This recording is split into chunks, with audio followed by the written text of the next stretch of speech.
A sua responsabilidade não é dar sentido para a vida dos seus pais. Por mais que doa um pouco ouvir isso para algumas pessoas, é necessário encarar.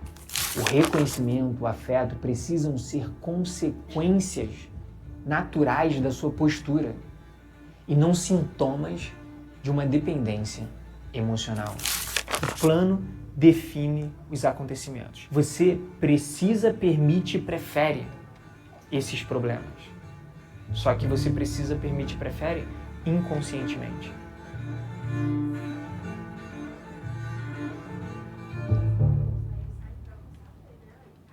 Tudo bem, aliado? Hoje é o dia em que nós vamos entrar um pouco mais profundamente em um dos obstáculos categóricos que existe quando você mantém o seu compromisso com o seu plano. Hoje nós vamos falar sobre as pré-quedas e como lidar com elas para que você possa efetivamente avançar na direção do teu objetivo. Então, como lidar com as pré-quedas? Antes de entrar propriamente nisso, nós precisamos entender de fato o que é a pré-queda. Você pode ter acabado de entrar na aliança, você pode estar aqui há um ano ou há vários anos. Independentemente, é sempre importante nós reforçarmos e trazermos clareza sobre esse ponto. Quando a gente olha para a pré-queda, normalmente o desenho que a gente conhece é algo similar a isso aqui, onde nós temos picos e nós temos abismos. E o que eu quero que você de fato entenda sobre a pré-queda é que, primeiro, você não deve evitá-la, ela não é ruim, e você tem que entender por que ela aconteceu. Então, a pré-queda ela acontece antes de você romper um certo teto. A gente muitas vezes vai falar do teto financeiro, mas esse teto acontece tanto nos nossos relacionamentos quanto na nossa saúde. Ele tem a ver com algo que a gente ainda não deu conta de fazer ou sustentar. É algo além do que a gente tem permissão para. E quando a gente pensa em permissão, que é a autorização inconsciente que um indivíduo se dá para ser, ter, fazer e ir com base nos acontecimentos e nos relacionamentos. Então, quando a gente está falando disso, a gente está falando sobre esse momento logo antes da queda, sim, por isso pré-queda, mas também logo antes do salto. A pré-queda também é pré-salto. Então, o que você precisa entender? Quando você está ali progredindo na sua vida, tentando fazer as coisas, chega um momento em que você tem duas possibilidades. Por isso, eu falo que a pré-queda é uma bifurcação existencial. Você tem a possibilidade de repetir o seu padrão, e aí você cai, ou você tem a oportunidade de romper o seu padrão, e aí você sobe. A pré-queda também é pré-salto. Então, você precisa entender que nesse momento aqui, e é isso que a gente vai entrar hoje profundamente, você tem duas possibilidades, sempre. E é por isso que a pré-queda não é ruim. Na real, ela é necessária. E ela emerge justamente do fato de que você tomou decisões, de que você definiu coisas, de que você teve um novo desejo, algo para além do que os seus padrões sustentam.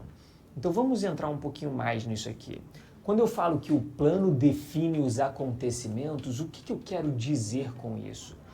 Parece um pouco abstrato, um pouco distante, um pouco talvez até místico, mas na verdade não é. A gente precisa entender que no momento em que eu defino um objetivo, aqui representado pelo ponto B, em relação ao meu estado ou lugar ou posição atual, que aqui está representado pelo ponto A, eu divido o mundo em duas categorias. Uma nós vamos chamar de atalhos, outra nós vamos chamar de atrapalhos. O que isso quer dizer? Quer dizer que uma vai te fazer avançar na direção do que você quer e a outra vai te atrapalhar nesse processo. Quando a gente consegue entender que uma vez que a gente determina um objetivo, uma vez que a gente quer alguma coisa, uma vez que a gente tem um alvo, o mundo se divide nessas duas coisas, nós podemos começar a mais facilmente identificar o que nos faz avançar na direção do que a gente quer e o que nos faz nos atrasarmos ou o que inviabiliza o nosso avanço. Em seguida, você precisa olhar para os momentos onde a pré-queda acontece. Nós sempre fazemos uma análise de intensidade e momento para entender se de fato o que nós estamos vivendo é uma pré-queda. Isso se chama matriz de impacto. Ela analisa o momento e ela analisa a intensidade do acontecimento. Então a gente sempre vai olhar para acontecimento, para comportamento e para relacionamento quando nós temos uma pré-queda. Por quê? Porque aí nós estamos analisando os 3 tipos de padrões. Por que o plano define os acontecimentos? Você já se perguntou isso? Porque no momento em que eu faço isso aqui, todos aqueles meus padrões que eu venho carregando, o que são padrões? É a repetição inconsciente de alguma coisa ao longo do tempo. E quanto mais tempo, mais forte é um determinado padrão. Seja 1 ano, sejam 10 anos, sejam 20 anos, nós repetimos coisas. Nós não conseguimos ficar conscientes de tudo. Nossa mente, nossa psique é como se fosse um iceberg. E só uma pequena parte desse iceberg está para cima d'água. Só uma pequena parte está consciente. A maior parte está inconsciente. Então, a maior parte do que a gente faz, a maior parte daquilo que a gente pensa, a maior parte do que a gente fala, a maior parte da maneira como a gente reage às coisas, a maior parte de tudo é inconsciente. Está aqui, nessa parte. Nós não temos sequer energia fisiológica suficiente para estar consciente de tudo. Não é possível estarmos conscientes de tudo. Logo, os padrões, eles são inevitáveis. Nós sempre teremos padrões. A questão é se um padrão atrapalha ou se um padrão atalha o caminho que a gente está querendo seguir. Então, no momento que a gente define um determinado objetivo, que a gente quer chegar naquele ponto B, que a gente começou a desejar algo novo, os acontecimentos vão testar a gente, fenomenologicamente falando. O que isso quer dizer? Na prática ali, quando você está vivendo, você agora está dividido.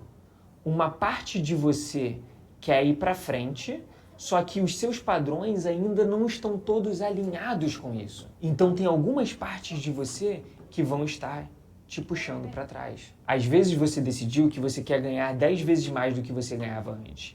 E aí você começa a reforçar esse desejo, você coloca isso como objetivo, você define um plano, só que tem uma parte de você que sabe que se você fizer isso, as pessoas que você conhece, que você ama, vão começar a te pedir dinheiro.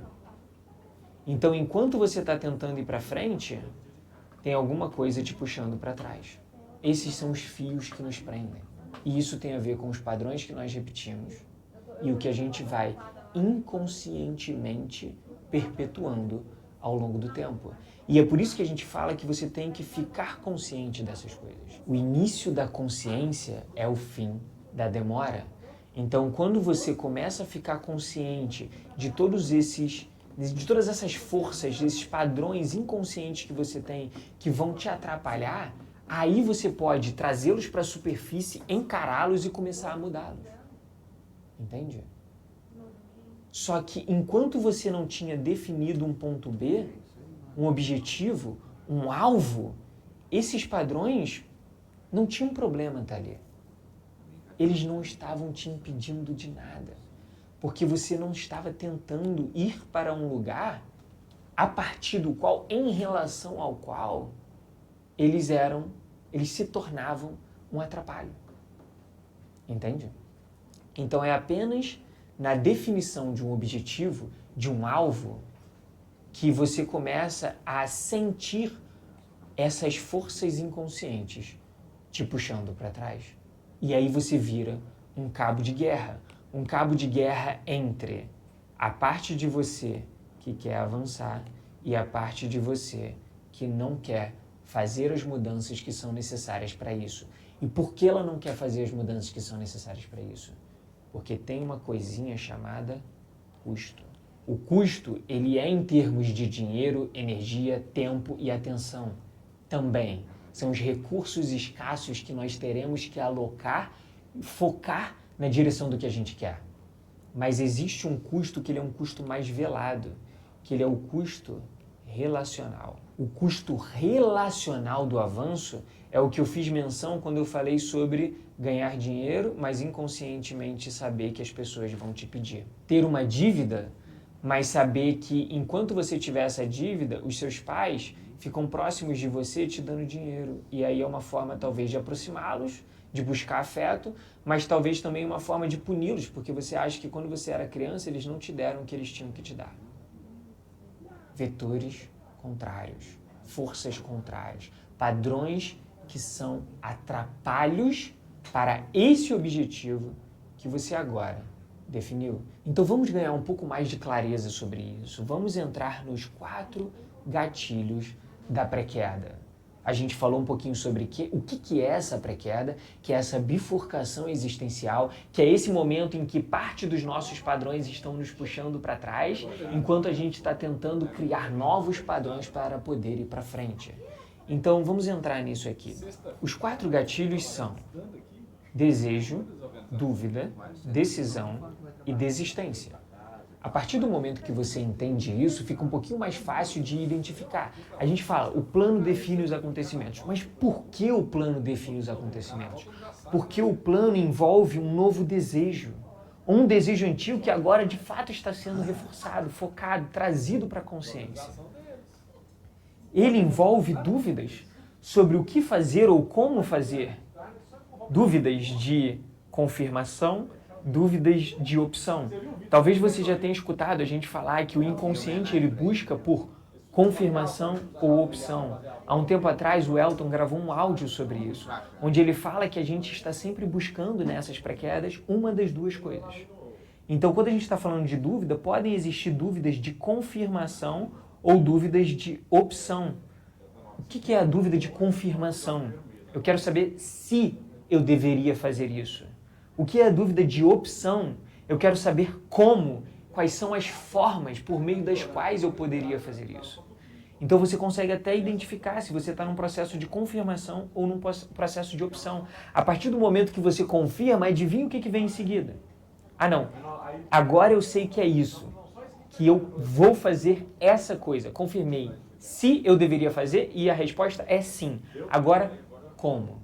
Então depois de uma confirmação, vem as opções. Depois disso, a gente vai olhar para o quê? Então, a gente teve desejo, dúvida. Terceiro, decisão. O plano, ele é preenchido, ele é composto por incontáveis decisões que você está tomando ali. A decisão, inclusive, de fazer o plano. A decisão que emerge do plano. A decisão que você vai ter que tomar no dia em que você tiver aquela conversa difícil. Se você vai fazer de um jeito ou de outro. Se você vai fazer por telefone ou se você vai fazer pessoalmente. Se você vai ou não fazer. Então, o plano ele é lotado, ele é recheado de decisões. E por último, desistência. Do que você vai ter que desistir uma vez que você decidiu o que você decidiu. Toda escolha é uma renúncia. Toda decisão, uma desistência. Quando a gente identifica os 4 gatilhos da pré-queda, quando a gente sabe que estes são os 4 gatilhos, fica muito mais fácil de você saber que você está nesse processo de pré-queda, de você saber que você está aqui, ó, nesse lugar existencial, onde você tem a opção de romper o padrão e avançar, ou repetir o padrão e cair. Então vamos entrar agora um pouquinho mais profundamente e vamos entender por que esse padrão se repete e como efetivamente você faz para romper. Se você assistiu ao plano perfeito que aconteceu em janeiro, eu falei que a utilidade é o coração do padrão. O padrão ele não está aí à toa, ele não veio do nada e ele não permanece do nada, por nada.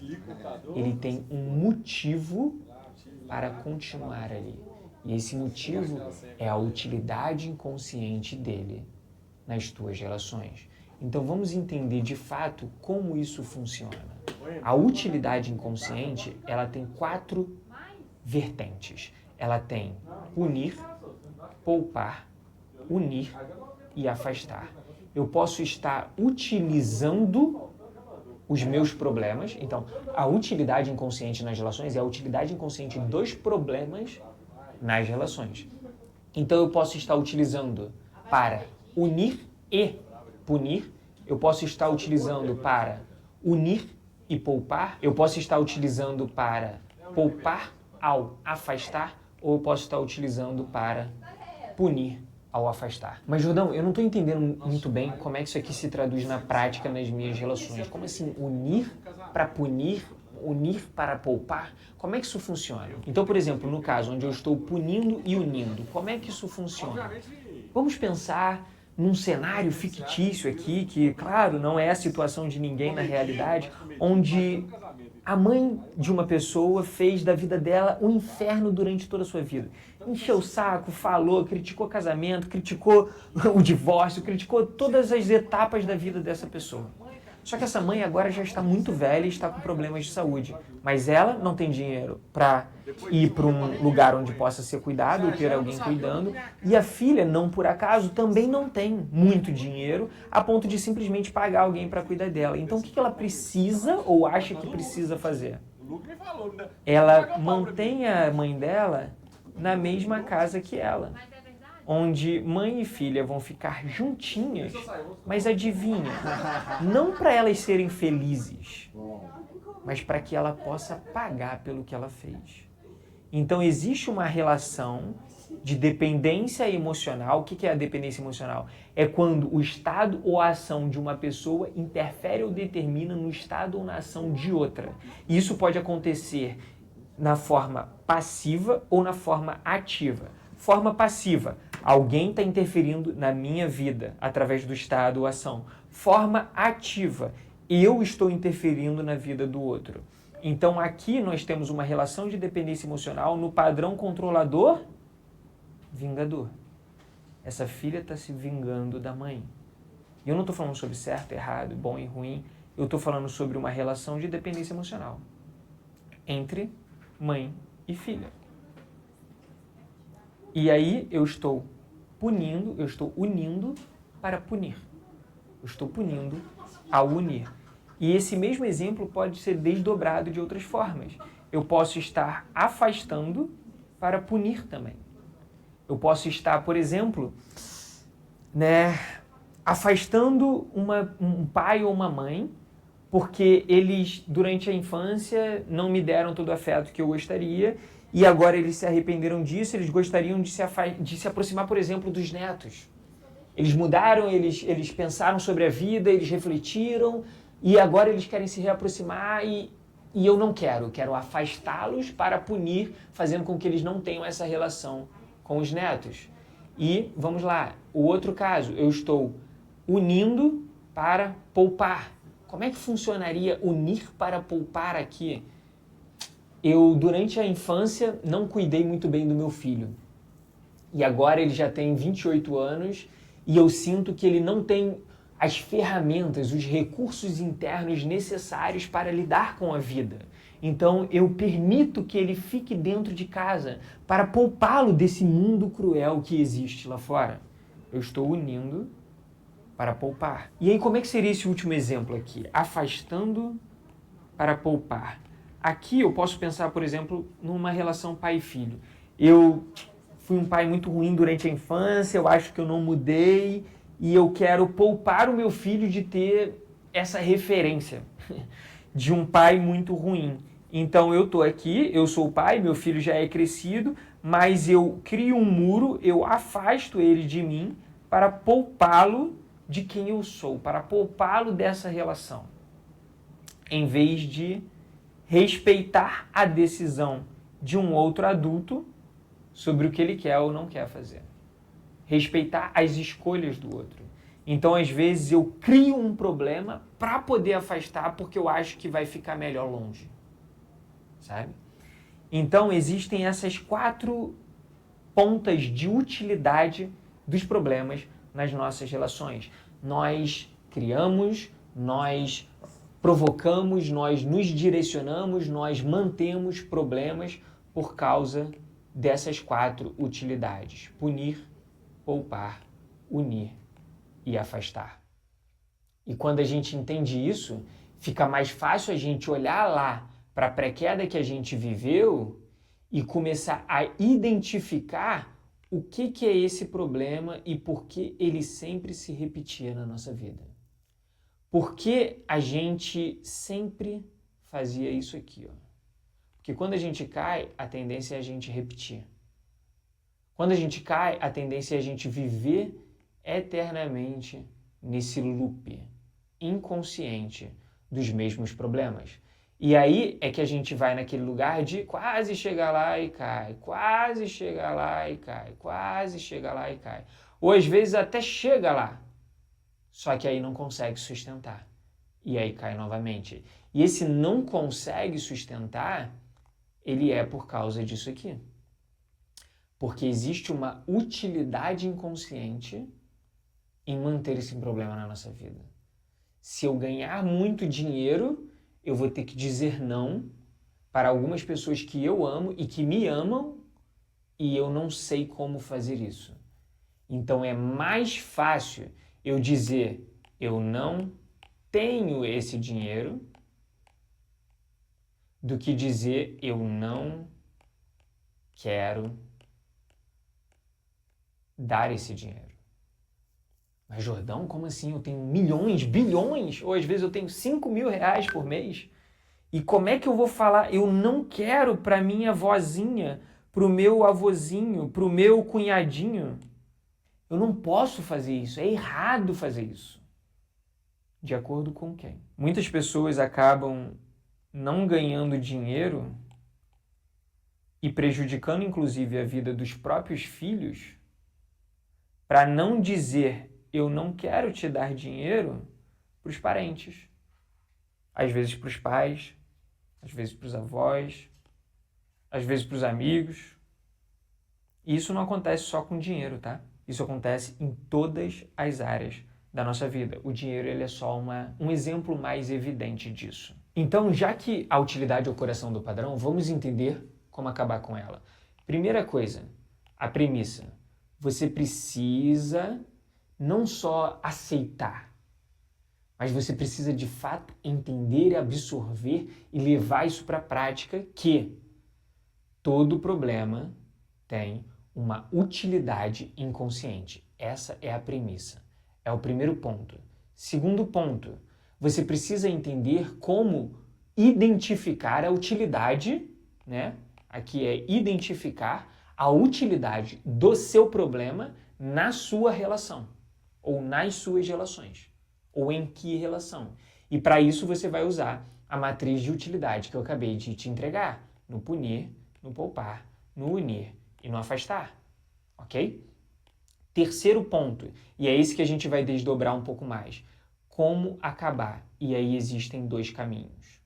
O primeiro caminho, ele é você parar de usar o problema para o que você usava antes. Pode ser que você estivesse buscando afeto, pode ser que você estivesse buscando reconhecimento, pode ser que você estivesse querendo unir, querendo afastar, querendo punir, querendo poupar. Independentemente, bati o carro para quem você ligou. E aí lembra, acontecimento, comportamento e relacionamento. É assim que a gente analisa uma pré-queda. Primeiro a gente identifica se é uma pré-queda. Para isso a gente usa intensidade e momento. Então eu analiso qual foi a intensidade desse acontecimento e quando ele aconteceu. Por que ele aconteceu? É um questionário intencional. Por que nesse momento deu esse problema quando eu ia fazer logo aquela coisa? Lembra dos 4 gatilhos. Desejo, dúvida, decisão e desistência. Pô, teve um desses que foi muito recente, logo depois, momento, alguma coisa aconteceu e foi na intensidade certa. De modo, isso é muito importante, o problema ele não vem de qualquer tamanho. Ele não é grande demais, porque senão você não suporta, e ele não é pequeno demais, porque senão você ignora. Ele é do tamanho certo para manter a utilidade. Então, quando a gente entende isso, é muito mais fácil nós fazermos o que de fato a gente está aqui para fazer. Uma análise do inconsciente, das forças que estão nos puxando para trás enquanto a gente está tentando ir para frente. Por que você não foi mais longe? É a pergunta que a gente faz assim que você entra. Porque existiam coisas inconscientes te puxando para trás enquanto você estava tentando ir para frente. Agora você vai começar a entender de fato como analisar essas coisas inconscientes, essas coisas que estavam te puxando para trás, esses fios que estavam te prendendo. E aí cortando um a um para que você possa efetivamente avançar na direção do teu objetivo. E você faz isso olhando para o acontecimento, momento e intensidade, olhando para como você se comportou naquele acontecimento e qual relação foi acionada. Para quem você ligou, quem te ligou, quem você envolveu naquilo ou quem se envolveu naquilo. E aí você começa a entender de fato quais são as relações com quem você mantém dependência emocional. E aí nós temos ferramentas como protocolos e apoio, e o Pense Comigo, e tudo que você pode fazer para você poder se livrar dessa dependência emocional, combater essa dependência emocional, limpar o seu núcleo interno e também parar de invadir o núcleo dos outros e aí, de fato, poder avançar. Acabando com essa dependência emocional. Então, primeira coisa, recapitulando, você precisa entender de fato a premissa. Todo problema tem uma utilidade inconsciente. Essa utilidade inconsciente ocorre nas suas relações e você precisa começar a identificá-la para que depois você possa acabar com ela. E aí, como é que você acaba com ela? Justamente naquele momento onde você tem a oportunidade de romper o seu padrão, romper com essa utilidade, parar de usar o seu problema para o que você usava. Toda vez que o carro quebrava, eu ligava para o meu pai vinha ajudar. Não liga para o seu pai. Se essa era a utilidade que você dava. Se esse era o meio pelo qual você aproximava o seu pai de você buscando afeto, por exemplo. Ou buscando dar uma utilidade para a vida do seu pai, porque às vezes sua mãe morreu, ele já se aposentou e ele não faz mais nada e você acha que ele está depressivo e aí você sente a necessidade de ter um problema só para poder aproximá-lo de você. A sua responsabilidade não é dar sentido para a vida dos seus pais. Por mais que doa um pouco ouvir isso para algumas pessoas, é necessário encarar. Então, de novo, pré-queda também é pré-salto. Então, do mesmo jeito que você tem a oportunidade de subir, você também tem o risco de cair. Se você não rompe com a utilidade, você repete o padrão e você cai. Você continua abaixo, aquém do seu teto. Então, é assim que você começa a romper com isso. Mas essa é só a primeira parte. É a parte muito importante e com ela você já vai avançar bastante, mas existe um complemento para como acabar com a utilidade. Que é o quê? Lembra que eu falei de ponto A e ponto B? Existem sempre dois caminhos categóricos para chegar até isso. Eu posso fazer isso de forma saudável ou eu posso fazer isso de forma disfuncional. Eu posso fazer isso de forma consciente ou eu posso fazer isso de forma inconsciente e repetindo padrões e precisando de problemas para alcançar. O problema, ele não é só algo que te para. Ele não é só algo que te impede. Ele não é só algo que te trava. Ele também é algo que pode fazer você chegar exatamente onde você queria. A diferença é que você acha que você só quer as coisas conscientemente. Mas lembra de novo da figura que eu desenhei. Existe o consciente e existe o inconsciente. E ele é sempre a maior parte das coisas. Então, sempre que a gente está tentando ir para frente, avançar, ir mais longe, fazer algo que a gente nunca fez conscientemente, nós também estamos apontando para outros lados inconscientemente. Então, às vezes você acha que esse problema aqui ele é muito ruim, mas ele também é positivo para alguma coisa, para você. Ele foi o meio pelo qual você aprendeu a chegar até aquele lugar. Exemplo clássico, a criança que fica doente para ter atenção da mãe e cresce aprendendo que precisa ficar mal para poder receber atenção, afeto, reconhecimento. ela só conhece esse caminho. Ela só sabe chegar nesse ponto B através do problema. Aqui eu te propus a parar de usar o problema, e isso já é muita coisa, Aqui eu estou te propondo a começar a descobrir um caminho saudável para chegar até isso, se isso ainda for relevante para você. Quando a gente fala da escala da maturidade, ela tem 5 degraus. Ela tem o degrau do afeto, do reconhecimento, da recompensa, do sentido e do legado. Essa escada, aqui sendo afeto e aqui sendo reconhecimento, ela demonstra um pouco do que é a vida humana. No início da nossa vida, quando a gente é bebê, a gente precisa de afeto para sobreviver. Depois que a gente cresce um pouco, a gente precisa se inserir no grupo. Não sei se você sabe, mas ao longo de milhares de anos, não fazer parte de um grupo, não ser reconhecido por ele, significa ser excluído, significa muito possivelmente não conseguir sobreviver. Recompensa, hoje em dia, significa também sobrevivência. Então, os 3 primeiros degraus, eles são sobre sobreviver. Eles são instintivos. Eles são até inconscientes. Então não é que a gente vai parar de buscar afeto, querer gostar, se sentir bem com afeto e reconhecimento. É que a gente não vai pagar um custo alto demais por ele. É que a gente não vai buscá-lo nas relações erradas. Um bebê faz sentido buscar afeto dos pais, reconhecimento para o adolescente ou para a criança do grupinho.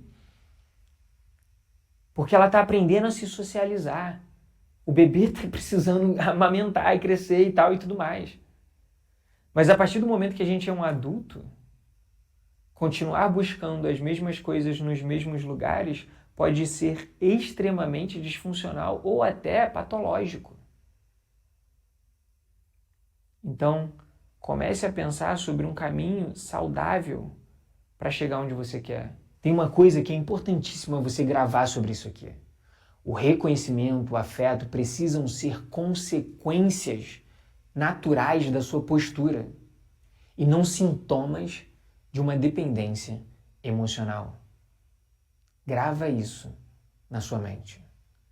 E começa a analisar não só como você pode parar de usar o problema, mas como você pode criar formas saudáveis de chegar onde você quer. É assim que você acaba com a utilidade inconsciente dos problemas que você vivencia nas suas relações. É assim que você vai lidar com as pré-quedas que vão naturalmente e precisam emergir uma vez que você cria, define e se compromete com o seu plano perfeito. E lembra, o compromisso, ele é a sequência, a repetição ininterrupta de uma decisão ao longo do tempo. Que tempo? O tempo necessário para você alcançar o teu objetivo, o tempo necessário para você concretizar aquilo que você queria. É assim que, com os óculos divergentes, com a postura divergente, com a nossa forma de ver e de lidar com a vida, você consegue não só sustentar o seu compromisso, mas efetivamente e eficazmente lidar com as pré-quedas que vão aparecer. Não fuja das pré-quedas. Entenda por que elas estão ali. Entenda como você pode romper o padrão em vez de repeti-lo, para que você possa avançar na direção do seu sonho grande. E esse foi mais um encontro de reforço que o objetivo aqui era justamente você entender que é natural você vivenciar pré-quedas ao longo do caminho, elas não são ruins, elas são bifurcações existenciais onde você pode romper ou repetir e que você pode lidar com elas identificando a utilidade inconsciente, rompendo com essa utilidade, criando um caminho saudável para que você possa avançar na direção do que você quer. O plano define os acontecimentos. Você precisa, permite e prefere esses problemas. Só que você precisa, permite e prefere inconscientemente. Então, uma vez tendo entendido como lidar com eles, aplique. Eu tenho certeza que tiveram PDAs que emergiram disso que eu estou trazendo aqui. Você teve percepções, você precisa, a partir disso, tomar decisões e isso precisa desencadear acontecimentos e que vai exigir ações. Perceber sem decidir é se iludir e a ação é a consolidação da sua decisão. Sempre feche os seus PDAs. Sempre vá da percepção para a ação. Caso contrário, você precisará de acontecimentos maiores. Lembra da matriz de intensidade e momento, que a gente chama de matriz de impacto? Se você não conseguiu ver na intensidade baixa, você vai precisar de uma intensidade cada vez mais alta. Lembra que o padrão ele tem 3 camadas. Você precisa primeiro ver, depois você vai se desenvolver e depois você vai se validar. Então, quando você entende isso, você sabe qual o tamanho do problema, qual a intensidade do acontecimento e qual foi o impacto que ele teve na sua vida. A partir disso, você consegue identificar se você está no ver, porque você viu, mas não conseguiu mudar, no desenvolver, você conseguiu, mas com dificuldade, ou já no validar. Você fez, e com facilidade. Então, existem essas 3 camadas, não perca tempo nos seus PDAs. Percebeu alguma coisa que está te impedindo de avançar na direção do seu sonho? Decide e age. Decide e age. A velocidade do teu PDA vai dizer o quanto você vai avançar. O PDA é a nossa unidade mínima de avanço. Feche seus PDAs o mais rápido possível. Não é sobre pressa. A pressa com o progresso revela a falta de compromisso com o processo. O progresso é quando você percebe que você está avançando. Você conseguiu, você chegou lá, você comprou a casa, você comprou o carro, você fez a viagem, você está num relacionamento melhor, você e sua esposa ou você e seu marido estão mais alinhados. Isso é o progresso. O processo é o que eu tive que fazer para chegar até ali. Lembra, a pressa com o progresso revela a falta de compromisso com o processo. O processo é feito de PDAs. Então, eu quero que você agora clique no link da pesquisa e dê a sua avaliação para esse encontro e fique mais um pouquinho aqui para que você possa assistir ao celebre de um de nossos aliados, que fez exatamente isso. Percebeu, decidiu e agiu. E aí, de forma muito não mágica, não mística, avançou. A gente se vê no próximo encontro de reforço. Olá, meu nome é Indianara Oliveira, tenho 49 anos, sou solteira, tenho filho de 28 anos e eu entrei na Aliança Divergente com o intuito de tentar resolver a minha vida financeira. Que vira e mexe, eu estava negativa, eu estava com saldo negativo, com dívidas, com parcelamentos e eu não entendia por quê. Comecei a assistir os vídeos do Elton, por indicação de uma amiga. Não ia muito com a cara do Elton, mas enfim, resolvi me dar essa chance e entrei na Aliança Divergente no dia 2 de dezembro de 2025. Comecei a assistir os vídeos, comecei a ter as percepções e eu entendi que eu tinha capacidade, que eu tinha disposição, mas eu não tinha permissão. Foi aí então que no dia 12 de dezembro eu tive um sonho com o pai do meu filho. E nesse sonho era como se tivesse algo ainda pendente entre nós que precisava ser resolvido. Resolvi então rodar o meu primeiro protocolo de dependência emocional. Eu tive muita ajuda, muito apoio, muito acolhimento da anfitriã do grupo preparatório, número 310, a Poliane Costa, que me ajudou do início ao fim desse protocolo. E ela me orientou a seguir passo a passo e fazer o básico bem feito. Eu escrevi uma carta para ter essa conversa difícil com o pai do meu filho. Decidi ter essa conversa no dia 15 de dezembro e eu entrei em contato com ele pelo WhatsApp e mesmo que tentando uma fuga inconsciente, né? Tentando uma justificativa para a gente ainda não ter essa conversa, porque ele não acessava muito o WhatsApp e eu tentei exatamente contato com ele pelo WhatsApp, tentando fugir ainda dessa conversa difícil. Só que para minha surpresa, imediatamente ele visualizou a mensagem E nós tivemos essa conversa difícil. Ele me chamou para conversar naquele momento e, baseada na carta que eu tinha escrito, eu coloquei para fora tudo aquilo que estava guardado há mais de 20 anos, dores que eu guardava comigo, achando que já tinham sido resolvidas. Depois da leitura, né, de toda a carta para ele, no final, ele compartilha comigo, ele abre o coração dele e diz que ele tinha guardado com ele 2 caixas com tudo que a gente tinha vivido. Com fotos, com presentes, com bilhetes, com cartas. E aí eu entendi o significado do sonho e das percepções, que realmente havia algo que precisava ser resolvido entre a gente, que ainda tinha algo pendente. E nós fizemos um combinado depois da nossa conversa difícil, né? No final da nossa conversa difícil, e ele jogaria essas caixas fora. E a partir do momento que ele jogasse essa caixa fora, era como se ele desse uma nova chance para ele ser feliz e uma nova chance para eu também ser feliz num novo relacionamento. Para minha surpresa, a conversa foi no dia 15. No dia 19, eu conversando com uma amiga, compartilhando exatamente sobre o resultado dessa conversa difícil, eu recebo uma mensagem do meu banco, no meu celular, de um depósito de mais de 100 mil reais, relativo a um processo trabalhista meu que se arrastava por mais de 20 anos. Mais de 20 anos. 4 dias depois de ter uma conversa difícil. Então, assim, eu não tinha expectativa de receber esse valor, eu não tinha data, não tinha previsão de nada. E depois de 20 anos se arrastando esse processo, esse dinheiro foi liberado. Então, assim, acreditem. O Aliança Divergente, o marca-passos, façam o básico bem feito, anotem as percepções, busquem acolhimento, busquem apoio nos grupos regionais e no grupo nacional preparatório também, porque vale a pena. Vale a pena.